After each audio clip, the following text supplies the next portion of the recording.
Voices of the West with Dusty Saddle. Today we have the honor of speaking with Weldon Haywood, the author of the Sham Shel series. Mm. Weldon, thank you for coming in today. Tell us a little bit about yourself, and we'll get into all of your books a little bit after that. Okay, well, I'm 65. I'm living here in Anaheim, California. I'm a former Marine, spent a lot of years in the Marine Corps, and I have 5 children and 13 grandchildren, and I'm happy. You know, I grew up on a 50-acre farm with 7 brothers and sisters, and that was in a little town called Wade, North Carolina, so I'm a country boy, which is part of the reason why I love Westerns and why I write. So I was going to say, what got you into Westerns among everything else? But yeah, definitely coming from country helps. yes, it does. We had a black and white TV in our home, and most of the shows we watched were the old Westerns like Gunsmoke, Bonanza, Big Valley, Have Gun Will Travel, Wild Wild West, you know, those were. And then I grew up, I loved to read, so I read a lot of Louis Moore and Max Brand and those type Classics. authors. Absolutely. Very good things. So what do you think makes a good Western? I think what makes a good Western is a story that the reader can envision in their mind as they're reading. It has drama, it has mystery, and for me, these are my type stories that I write. My books have drama, they have mystery, and they always have a romance weaved within the writing. So all of my books have a couple that somehow wound up finding themselves in a romance as the story goes from start to finish. So Absolutely. Yeah. You say that you've actually have said that you have connections kind of between the state of how you're making the relationships in different books that people can actually go in and compare and contrast. yes, I have the Sham Shel series, which is a 6-book series. 2 of those are already in publication. The other 4 will be coming out shortly. The Sham Shel characters, they're very unique. It's all centered around right after the Civil War. And what makes them unique is that he's a retired Army captain, a very young retired Army captain, but he's also Black, and she's white. And so at that time, back then, that was just a no-no, a big no-no. But the 2 of them form a relationship, and the characters around them. The story is funny at times. It's very entertaining. And I think the readers will enjoy it. They'll get to know Sham Shel. The other books, you know, my family trader book is about another family where one of the family members actually betrays the family. And so in the beginning, it looks like it could be this particular family member, but by the end of the book, you'll find out that it's a totally different one. And it's a lot of, you know, it's a lot of mystery involved, but the story itself has a young lieutenant that comes in as a lawyer to defend a retired lieutenant colonel for a crime of murder and bank robbery that he did not commit. So the young lieutenant happens to be the retired colonel's best friend's son. So he comes in, and between him and the retired colonel's daughter, eventually by the time the story ends, they're in a relationship, and the culprit, the family traitor, it's going to be a surprise to everyone, I'll just say. And Amanda's 2 searches, Amanda and her mother was traveling, and Amanda suffers from amnesia during a bank robbery. She's hit in the head and taken captive. And her uncle sends one of his cowhands to try to find her. She makes it back home before he finds her. And everyone makes him feel bad, he feels bad because he didn't find her before she made her way back home. But everyone else is trying to tell them, we're happy and glad for what you did do. And she recovers her memory in time before he reaches and gets back to the ranch. But eventually they also, by the end of the book, they're into a relationship. So Amanda's Two Searches is already out. Family Trader is out, and 2 of the 6 Sham Shel books are out. And there's 2 other books. Flerita's Final Inheritance. Flerita's Inheritance Trial Final Evidence will be out soon, and also Sent by Your Father with Love. So all of these books are books that DSP will be publishing. That they're already written. So it's just they're cycling them through to get them published. Yep, you got to go through the whole process, get them all Right. done, get them up. Exactly. Absolutely. Exactly. But before the end of the year, I'll have 8 books in a portfolio of 8 books that people Excellent. that readers can enjoy reading. So how long does it typically take you to write a book? About 3 to 4 months. That's good rate. It takes about 3 to 4 months for me to write a book. I can get the thought and I can outline it. I don't do a lot of paper outlining. Most of my outlining is really all in my head. But so I don't write and then fill in the blanks. No, I write as I go. And the story, I may go back and rewrite several times until I get the story exactly the way I want it to read. But overall, I can write a book in 3 to 4 months. Excellent. So when you're putting together the story, do you start with the plot that you want to play with, some sort of element there, or do you start with the character that you want to work? I start with the plot, and most of the time, the plots just come to mind. It's not something that I sit down and try to think, well, what do you want to write about this time? No, I may be driving down the street, or I may be listening to something on the radio, and something will pop in my head about, this might make a good story. And then from there, I'll sit and I'll think about it, and I'll try to see, well, how far can you take it? Is it going to be something you write 1 or 2 chapters and then you lose, interest in, or is it something you feel like you can take from A to Z? And if I feel like I can go all the way from A to Z with it, then I'll start writing. I'll start typing and go from there. Excellent. So, how much research do you put into your books? The only research I put into my books is just memories from my past. Like I said, I grew up on a farm. I had 2 younger brothers. We were called the 3 little boys, and we used to tell each other stories back and forth. So I do research to the degree that if I'm going to name a particular type horse, I want to make sure I give that horse and the characteristics of that horse true. If I'm going to name a river, I do read up. All the land masses in my story are real. Mm-hmm. I go and I look up and I study up, and I make sure that if people go and say, well, where is this? If I'm in Nevada, then is this really in Nevada? Is this town what? A lot of my towns have fictitious names, no, naturally, but some of them are, if they're, say, close to this town or that town, there are towns that people would recognize, and they are in the states that, I say. So I write in Nevada, I write in Arizona, I write in Montana. So those are the 3 states primarily, and Oregon, naturally, because the /SS Ranch. Sham Shel's ranch is in Oregon. So definitely.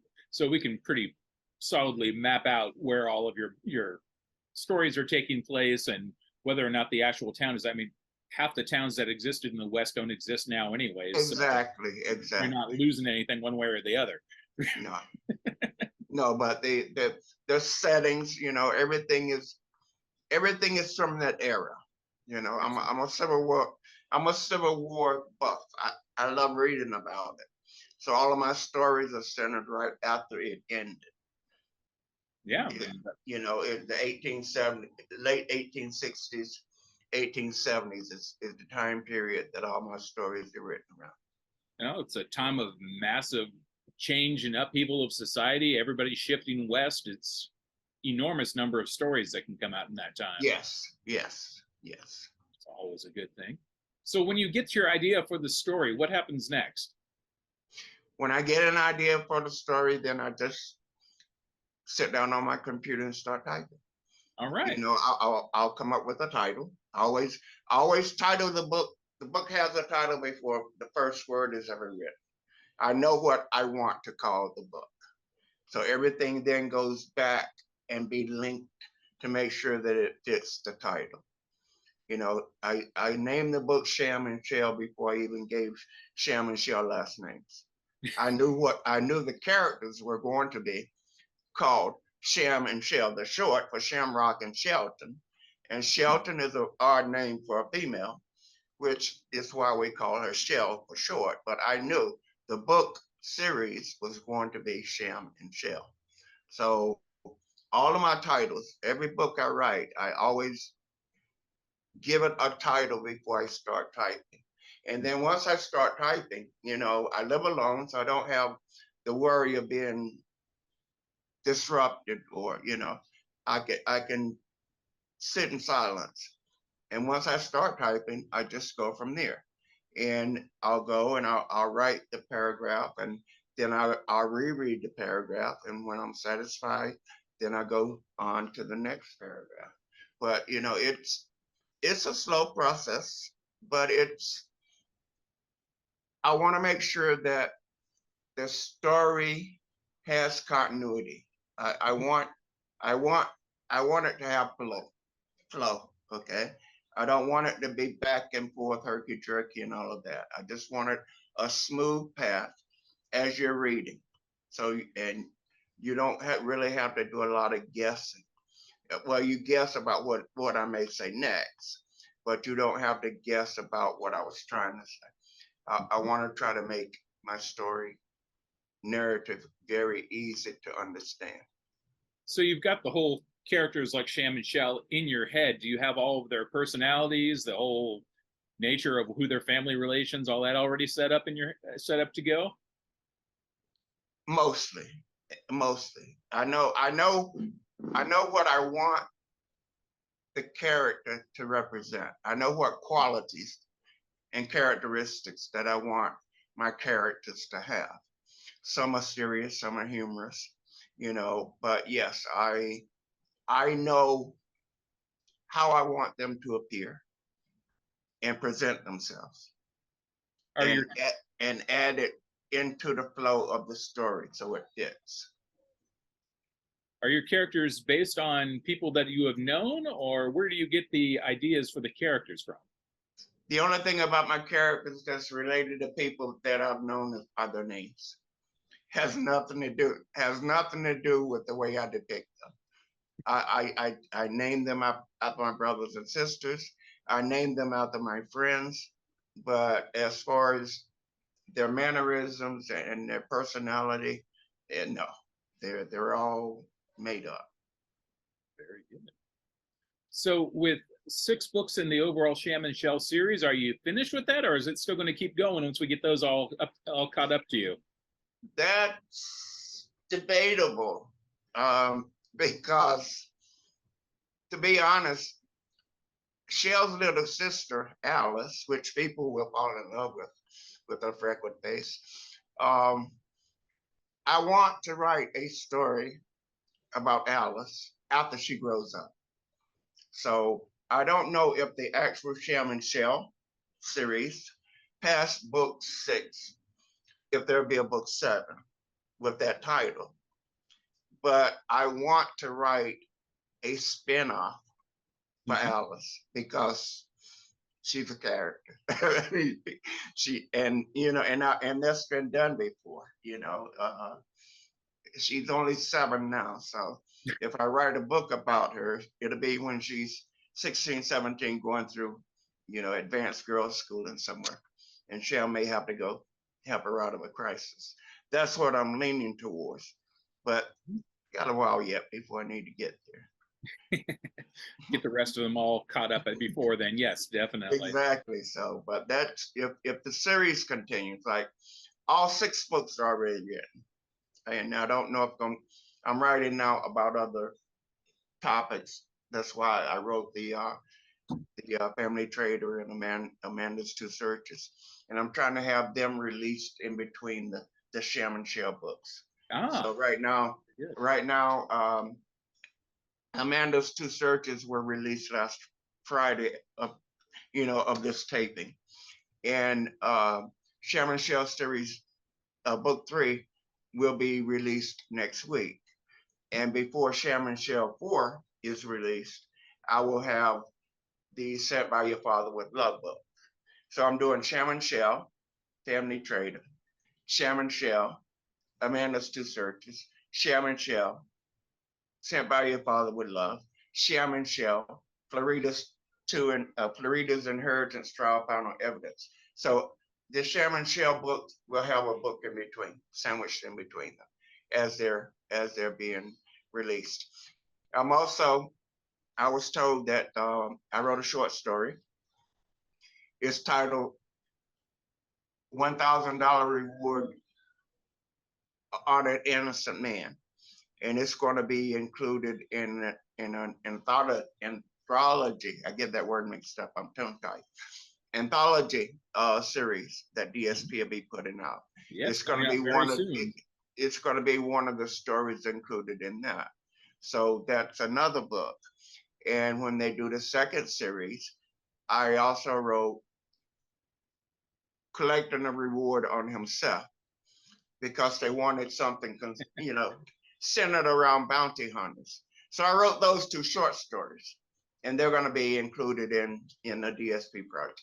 Outstanding. Yeah, we're getting you around all over the place on DSP. That's good. Yeah, I love to write. So, and we love people who write. So would fit there that way. yes, it is. You've said in conversations we've had before that you like to look at things from a different perspective. Give me an example of that, particularly with your writing. Yes. Well, I guess the biggest example would be the Sham Shel series. I don't think another author would have dared to try to write not just one, but a series where your main characters during that era is black and white. Yeah. That was just a no-no. And yet these 2 characters, when people read the books, they're going to see just how normal they make it. Shel has no fear. She does not care if people look down on her and Sham's relationship. She knows she loves Sham, period. She doesn't care about what other people think. And that's what makes their relationship so unique. They go about it as though we're the normal ones. You're the oddballs. So leave us alone. We need nothing from you. We have our own money. We don't need anything from you. If anything, you need us. So that's looking at it from a different perspective. Absolutely.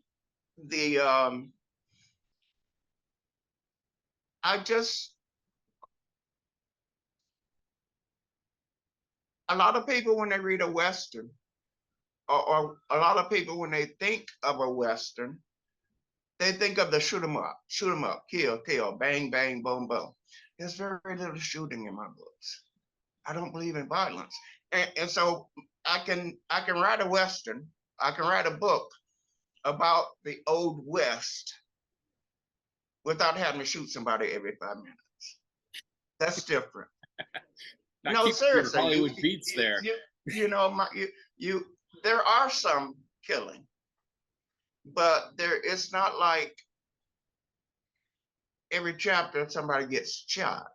No, that's not me. I'm not a violent person. I'm a romantic. That's why all my books have a romance interlacing between them. I rather write about that than somebody running up on somebody and calling them out and trying to figure out who's faster, who's got a faster draw than the other one or whatever. It's nice reading. I love to read it. I enjoy reading it. I enjoy watching it. I just don't enjoy writing about it. Totally fair enough. Yes. Don't need to shoot every single person that walks into town. Very true. No, exactly. Find a way to let them live. Yeah, most people went out west to basically start a family, not kill everybody in the surrounding territory. Yeah, exactly. And that brings up something else I forgot. I'm halfway through a book, and I'm writing about American Indian, an American Indian tribe. Now, this is a real challenge to me. It's called Half Sisters Rivalry, where the younger half sister poisons her older half sister so she can become chief after their father dies. And that book, I'm trying to get all this other stuff out in publication before I go back and finish writing it.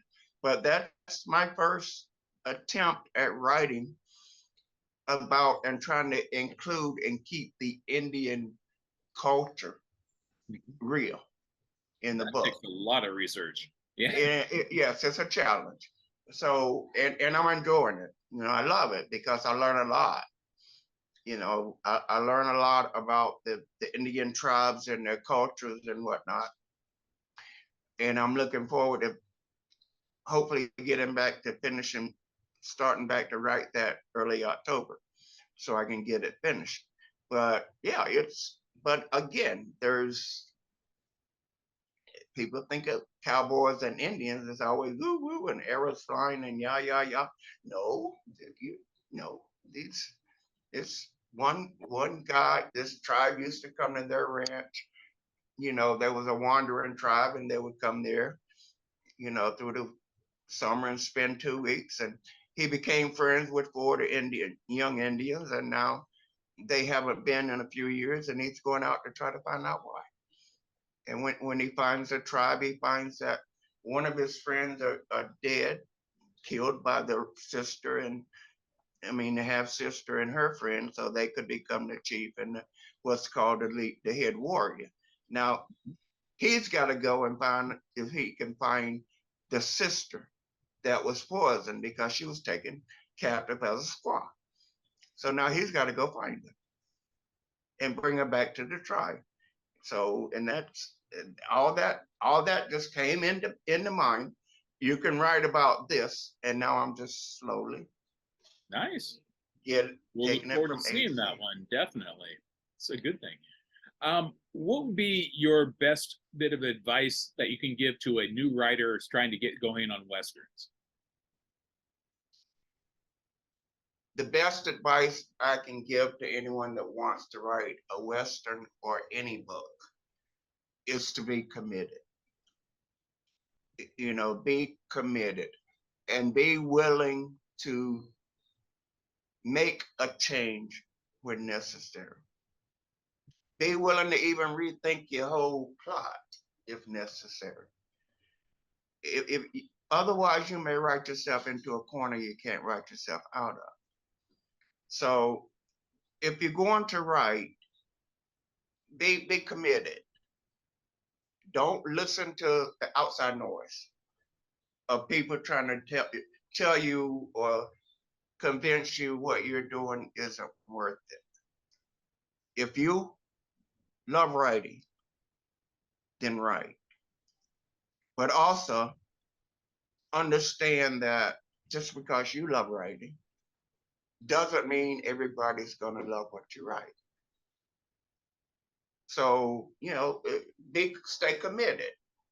If it's a dream you have, I didn't start writing until I was 60. I always wanted to, but I didn't start writing until 5 years ago. But once I got started, I haven't stopped. Yeah, you've turned out quite a bit of work for 5 years. Yes, and once I started, I haven't stopped because I'm committed. I don't care. I don't care if I don't care about the number of books that may or may not sell, or may or may not get read. I know that I can pick them up and reread them and feel comfortable and satisfied without getting an ego. Hmm. You know, I love writing, so I'm committed to writing. Love writing, and you like what you've written, so that's all Yes, good work. Yeah. yeah. As long as you trust yourself, as not well, trust is a good word, but a better word. As long as you believe in yourself, as long as you believe in yourself, then nobody can talk you out of trying to fulfill your dream. Absolutely. It's only when you lose hope and belief in yourself that you quit. And a quitter never wins, and a winner never quits. Very true. So, Weldon, where can people find out more about you and your books? All of my books are now on Amazon. They can type in the title or even type in my name, and my book should come up. But certainly, if they type in the title, the Sham Shel series, the Family Trader, type in Family Trader, it'll pop right up. Type in Amanda's Two Searches, it'll come up. I have a website that is under construction right now because I had to redo it when I went from one publisher to another. So until I can get all of my new covers and books Yes, you need new on pretty pictures. it, I can't have the old titles, and they're no longer, they're gone. Everything is now through DSP. But yeah, right now everything is on Amazon, can be purchased through Amazon. Well, thank you so much for spending time with us today. I appreciate the opportunity to interview you. I had fun, and thank you for having me. Excellent. This will be up in YouTube shortly, and hopefully everyone can get out there, sees, and come out and get Sham Shel and the rest of your books going. I certainly hope so, and I appreciate it. Absolutely. Well, thank you very much, sir. All right, thank you. Enjoy.